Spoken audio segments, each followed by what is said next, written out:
पंतप्रधानांनी सरन्यायाधीशाच्या निवासस्थानी भेट दिल्याने विरोधकांनी टीका केली आहे. मात्र या टीकेवर उपमुख्यमंत्री देवेंद्र फडणवीस यांनी प्रश्न उपस्थित करत चांगलंच उत्तर दिलंय. पंतप्रधान नरेंद्र मोदी यांनी मुख्य न्यायमूर्ती DY चंद्रचूड यांच्या घरी गणेश पूजेसाठी भेट दिल्याबद्दल महाराष्ट्राचे उपमुख्यमंत्री देवेंद्र फडणवीस यांनी गुरुवारी विरोधकांवर टीका केली आणि आरोपही केलाय. अचानक एक इकोसिस्टम सक्रिय झालाय, यावर विरोधक एवढा गदारोळ का करतायत असा सवाल फडणवीस यांनी उपस्थित केलाय.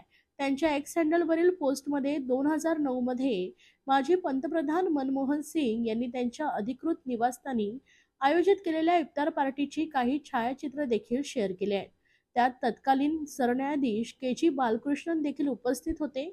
पंतप्रधान मोदी बुधवारी दिल्लीतील चंद्रचूड यांच्या निवासस्थानी गणेश पूजेत सहभागी झाले होते.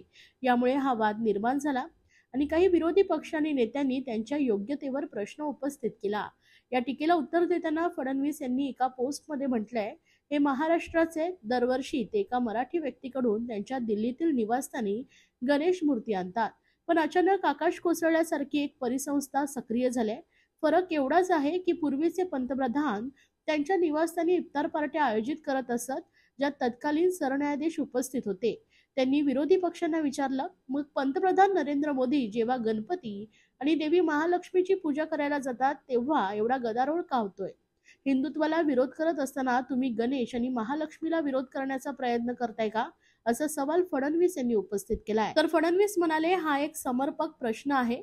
हा महाराष्ट्रातील सण संस्कृती आणि गणेश आणि महालक्ष्मीवरील लोकांच्या श्रद्धेचा अपमान नाही का, असाही सवाल त्यांनी उपस्थित केलाय.